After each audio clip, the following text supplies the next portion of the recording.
working on my 74 Mustang here. I believe I got my quarter panel finally 100% done with the bodywork.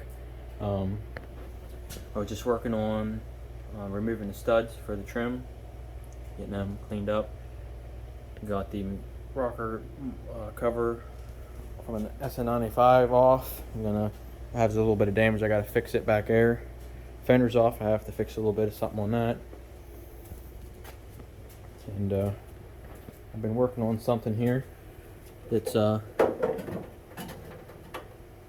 kind of going off of what I was going to do, but I decided to use this tuck bumper I had. I was going to go with a different bumper, but originally I had bought this tuck bumper for my 78, but I figured out how to retain the original inner structure for the bumper, for the stock bumper, and to be able to use the tucked bumper with the stock bracket support. And right now I gotta do a little bit of work here, but it is it's pretty close. I might have to modify it a little bit, but on this side you can't see because I have the fender off, but it matches up pretty good. I'm not 100% sure if I'm going to attach it to the actual back bracing, the steel piece, or if I'm going to attach it to the bumper and the header panel. I'll probably attach it to the bumper, that way if I never need to remove it, I can just remove it with the bumper. And if you're wondering how I retained the stock inner structure from the stock bumper, these tuck bumpers are a little shorter on the in the corners here. This is a 74 bumper. I don't know if it's 100% different, but there's that. And back here somewhere, where did I put it? Oh, it's over here. Oh, too much stuff. Here's a stock. I'd imagine it's this came off my 78, my T-top car, but you can see there the 74 one kind of ends right about here somewhere. They don't have this extra, and with this extra it will not fit in the tucked bumper. So the 74 did have this little, it had a little piece on the end here on this part. I just cut it off, and then there's just a little bit of trimming on the ends. Here's that piece I cut off, just a little corner piece from the inside. It would have went something like that, and it might be for the other side. But that hole, all that hole is there for is for the stock bumper. There's a bolt there to hold the trim in, either a bolt or a clip, one of the two. But there it is. It's on. I might have to do some adjustments to get it to fit 100% perfect, which is expected. But for me to retain the stock backing bumper, steel bumper, of the original bumper to the car,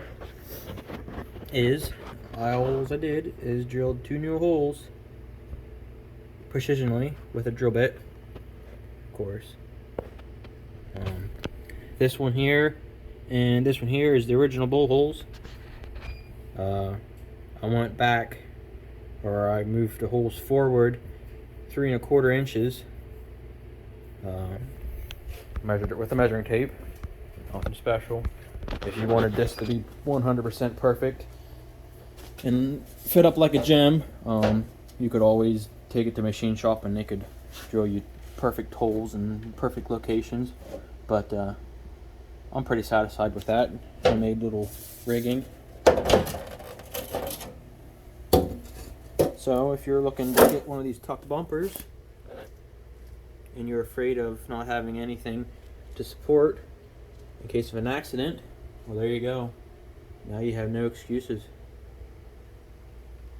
Now this bumper here I did get off of eBay a couple years ago, but you can get high quality fiberglass parts from Classic Auto Reproductions.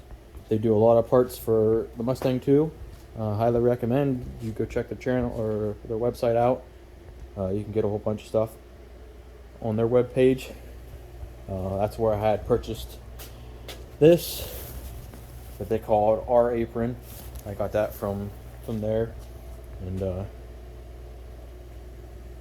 it takes a little bit of time because most of the time, depending where you're located, just go check them out. That bumper there is for the back here. Working on getting that sanded down. My pap's helping me with that. Got it out of the junkyard. It is a fiberglass piece. I'm gonna say that this was purchased through Classic Auto Reproductions.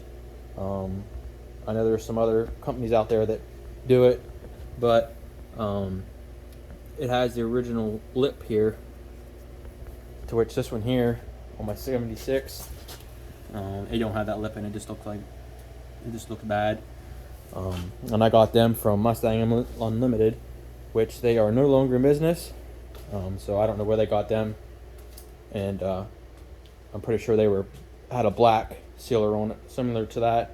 So I'd imagine theirs probably were in the same place, were purchased, or the same company made them. But that's going to be it for this one. Carlisle's coming up again. I'm hoping to have this thing painted, and that's kind of why I'm going with this route with this bumper. Classic Auto Reproductions was coming out with another bumper, but I'm not 100% sure when they're going to have that done. And since I figured how to use the support for the bumper, for the tuck bumper, which I was kind of afraid because I am delaying this, I'm just going to go ahead and go with the tuck bumper and purchase the King Cobra valance, which they make reproduction of in fiberglass. I'm going to purchase that for underneath, and this bumper actually works with it because it's got the little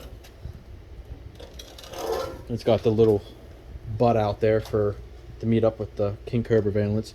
This thing's been damaged from being thrown around, and gonna have to be some work done to it. But that's gonna be it for this one. Thanks for watching.